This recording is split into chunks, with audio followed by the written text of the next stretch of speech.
सैयद असगर अली जी, जनाब आपसे मैं पूछना चाहता हूं, तो इतना बटा हुआ क्यों है योग पर मुस्लिम समाज? जब वहां पर अंतर्राष्ट्रीय स्तर पर इसको रखा गया, अंतर्राष्ट्रीय पटल पर, और बहुत अच्छा हुआ, उसका स्वागत किया गया और इसको एक अंतर्राष्ट्रीय दिवस के रूप में हम मनाने लगे। क्या ये 2015 से पहले लोग कसरत नहीं जानते थे, व्यायाम नहीं जानते थे, उनकी फिजिक्स सही नहीं थी? सवाल ये है कि योग के जरिए से हम दूसरी चीजें उसके अंदर शामिल कर दें। जैसे मिसाल के तौर पर योग, हाँ मैं वही बता रहा हूँ, शुरुआत में जब योग को हम इंट्रोड्यूस किया गया तो उसमें सूर्य नमस्कार को सर्वप्रथम रखा गया और यहाँ तक कोशिश की गई कि इसको हर स्कूल में अनिवार्य किया जाए, प्रत्येक भारतीय को गोया के करना ही जरूरी है और उसकी फिटनेस इसी से जुड़ी हुई है और इसको नहीं करेगा तो जने क्या हो जाएगा, और वो बिल्कुल ये इस तरह को उसको पेश किया गया। जबकि मैं एक बात कहूँ कि एक व्यक्ति स्वस्थ रहना हर इंसान चाहता है।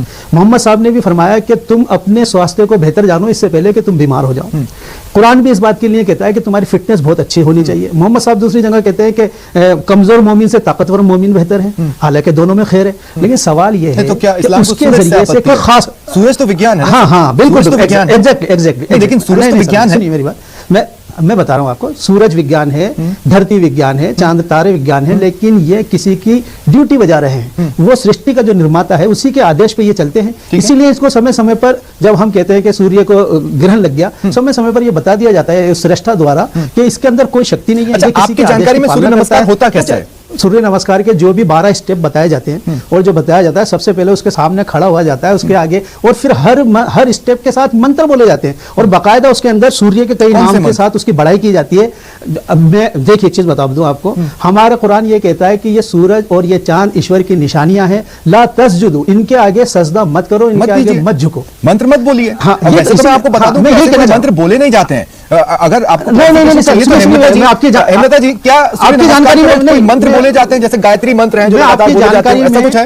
नहीं, गायत्री मंत्र। इसमें मैं ये कहना चाहूंगी कि सूर्य नमस्कार से मतलब सूर्य देवता को पूजन से नहीं ले। सबसे पहले तो ये एक शारीरिक व्यायाम है पूरा, जिसमें सारी मांसपेशियों को एक्टिवेट किया जाता है, उनको रक्त का संचार अच्छा। क्या कोई मंत्र बोला जाता है? हाँ, मंत्र भी है या नहीं ये पूछिए ना आप। हाँ। नहीं, मंत्र बोला जाता है, बस बात खत्म हो गई। ऐसा में नहीं बोलना है, ठीक है। आपको सूर्य बाकी आसनों में, हाँ आसन देखिए, बताऊँ आपको, मैं ये कहूँ आपसे कि आप नमाज पढ़ लें, ये बेहतरीन आसान है और दिन भर में ये सप्ताह में एक बार नहीं करना है, पूरे दिन में एक बार नहीं करना है, बल्कि दिन भर में आप 2.5 से 3 घंटे नमाज पढ़ लेते हैं अगर 5 टाइम करते हैं। लेकिन चूंकि ये नमाज एक पद्धति है इबादत की, हालांकि उसके अंदर मंत्र भी पढ़ा जाता है, आप में से कोई भी इसके लिए तैयार नहीं होगा, चाहे उसमें कितना ही फायदा हो। अगर तैयार हो जाए मोस्ट वेलकम, मस्जिद में आए, लेकिन टीवी स्क्रीन पर उसके 12 के 12 स्टेप चलाएं और उस स्टेप में आप देखिए सीधे खड़े होना है, उसके आगे नमस्कार करना है और उसके अंदर चंद्रासन है, बहुत सारे आसन उसके अंदर मौजूद है। तो मैं ये कहना चाहता हूँ यह आसन को अगर हम नमाज के आसन से मिलाएंगे, इसमें भी कई आसन है और मैं कहूं कि नमाज में आप सजदा करेंगे, आपका पूरा रक्त जो है शरीर का पूरा जो है सर में आ जाएगा और वो कोई से भी आसन में पॉसिबल नहीं है। आप किया कीजिए, तो आप नहीं करेंगे क्योंकि वो इबादत की पद्धति है। तो एक सवाल है, आपको क्या लगता है, आपको लगता है कि योग का धर्म हिंदू है? नहीं, बिल्कुल नहीं। मैं ये कहना चाह रहा हूं, मैंने बात यहीं से स्टार्ट की थी कि 2015 से पहले भी दुनिया कसरत करती थी, एक्सरसाइज करती थी। मैं खुद स्टिक योगा करता हूं, ठीक है। पावर योगा सेंटर पार्क में हम लोग सुबह करते हैं, ठीक है। और स्टिक योगा का हमारा एक बहुत बड़ा ग्रुप है, ठीक है। लेकिन उसके मैं आपके पास आता हूं, आगे भी आता हूं। आचार्य जी के पास मैं इतने लंबे समय तक नहीं जा पाया। जनाब मैं आपके पास आ रहा हूं, सैयद असगर अली साहब, जितना अभी मैंने आपको रीड किया, आप एक कट्टर मुसलमान हो सकते हैं लेकिन आप कट्टरपंथी नहीं है, इतना तो मैं इस डिबेट के दौरान आपको समझ पाया हूं। मैं ये कहना चाहता हूं कि राफिया अगर योग गुरु बन योग सिखा रही थी तो वो रश्मि तो नहीं हुई थी, वो थी तो राफिया ही, फिर भी परेशान की गई। स्वप्निल जी, आपके नजदीक कट्टरपंथी की क्या परिभाषा है ये तो मैं नहीं जानता, लेकिन मैं ये जानता हूं कि कट्टरपंथी उसको कहते हैं कि अगर कोई डॉक्टर है, अगर वो अपनी शिक्षाओं पर अमल नहीं करता है तो वो कट्टरपंथी नहीं है। तो इस मामले से तो मैं कट्टरपंथी हूँ। दूसरी बात ये कि हर चीज को इंसान दूसरी बात मैं अर्ज करना चाहता हूँ कि इस्लाम का जो कंसेप्ट है वो एक ईश्वरवाद को बल देना है और एक ईश्वरवाद को ही इस्लाम प्रैक्टिसिंग अभी पूरी दुनिया में मानता है। हालांकि जितने भी धर्म हैं वो सभी एक ईश्वरवाद की शिक्षा देते हैं, जैसे फादर रेमंड भी कह रहे हैं और हमारी जो सिख बहन है उन्होंने भी इस बात को कहा कि एकेश्वरवाद को ही हम बल देते हैं। और मैं आपसे ये कहता हूं कि हिंदू धर्म में भी एकेश्वरवाद को ही बल दिया गया है। इसीलिए जो हिंदू धर्म का जो ब्रह्म सूत्र है, एकम ब्रह्म दिव्यते नास्ते नहना नास्ते किंचन, तो वो एक ही ब्रह्म है, दूसरा नहीं है, जरा सा भी नहीं है, जरा सा भी नहीं है। उसी को अगर मैं अरबी में कहूं तो ला इलाहा इल्लल्लाह, ये तो एक बात हो गई। मैं दूसरी बात ये कहना चाहता हूं कि अगर कोई बल्ब है और उस बल्ब में से मुझे रोशनी मिल रही है तो वो बल्ब मेरे लिए कोई मायने नहीं रखता है। कल वो फीस हो गया तो मैं उसे उठाकर बाहर फेंक दूंगा। असल चीज वो है जो उसके अंदर दौड़ रही है, वो करंट है, वो उसका सृष्टि निर्माता है जिसने उसके अंदर ऊर्जा पैदा की है, मुझे शक्ति दे रहा है। योग में क्या दौड़ रहा है? नहीं, मैं सूर्य, मैं अमूमन मैंने देखा है कि इस्लाम सिर्फ सूर्य नमस्कार पर आकर ही बात कर रहा होता है। मैं उसके आगे भी तो योग है, मैंने अभी कहा ना कई सारे फॉर्मेट्स हैं योग के। बिल्कुल, तो हम योग का विरोध न करें, हो सकता है चलिए सूर्य नमस्कार नहीं करना, पर योग उससे इस्लाम में क्या खतरा हो सकता है? कि बिल्कुल बिल्कुल योग से कोई खतरा नहीं है। सूर्य नमस्कार में भी जो आप वो स्टेप इस्तेमाल कर रहे हैं जिसके आगे सूर्य को झुकना और उसके अंदर एक मन की वो छोड़ दीजिए ना सूर्य नमस्कार, देवता के अगर मैं बोलूं योग माइनस सूर्य नमस्कार तो क्या कबूल है? हाँ बिल्कुल, मैं बताऊं ना आपको, स्टिक योगा है, अभी आपने कई योगा की फॉर्म बताई।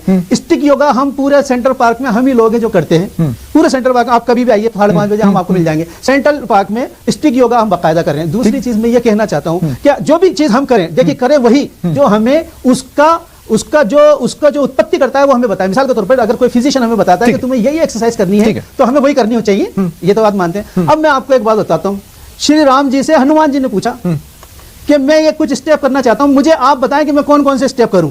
और ये जो मैं बात बताने जा रहा हूं, ये विजयवाड़ा की जो म्यूजियम है आंध्रा के अंदर, उसके अंदर ये पुस्तक रखी हुई है, वहां से मैं आपको रेफरेंस देकर पढ़ रहा हूं।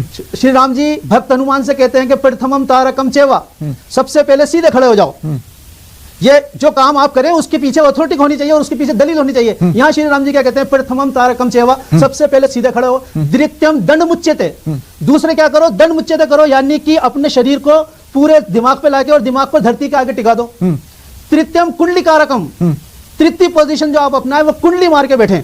और चतुर्थम अर्धचंद्रकम, चौथी स्थिति आपकी ऐसी होनी चाहिए कि आप उसके अंदर आधे चांद बन जाए। पंचम आप बेसिकली नमाज से कंपेयर कर रहे हैं, आप वो करें जिस तरह से नमाज की जाती है उसी स्टांसेस को कंपेयर कर रहे हैं। मैंने नहीं, नमाज का तो मैंने नाम भी नहीं लिया सर। मैं तो आपको सबसे पहले बता के चलूं कि विजयवाड़ा के अंदर ये पुस्तक रखी हुई है, मैं आपको इसका स्कैन भेज दूंगा और श्री राम जी और हनुमान जी की वार्तालाप बता रहा हूं और संस्कृत में बता रहा हूं। लेकिन ऐसा कोई इंस्टेंस आचार्य जी आपने सुना है? बहुत शॉर्ट में बोलिएगा, मुझे फिर क्लोजिंग कमेंट लेना है। आचार्य जी ऐसा कोई इंस्टेंस आपने सुना है? ये चारों अगर हम आसन करते हैं तो इसमें बुराई क्या है? और ये नमाज है, आचार्य मुझे कहने में शक नहीं है, नमाज ही है। हाँ एग्जैक्टली, मैंने वही कहा कि आप इसको काटो ना, आप दलील से काटो। मैं जो दलील दे रहा हूं दलील से काटो उसको। ठीक है, ठीक है। हेमलता जी, मैं आपके पास क्लोजिंग कमेंट के लिए आ रहा हूं। अब ये पूरी डिबेट हो चुकी है, ठीक है। अच्छी बात यह है कि योग पर जब भी बहस हुई है बहुत काय हुई है, बहुत घाए हुई है, लेकिन बहुत शांति से पहली बार एक धर्म संसद बैठी। बस दुख इस बात का है कि योग को धर्म संसद में आकर अपनी बात रखनी पड़ रही है।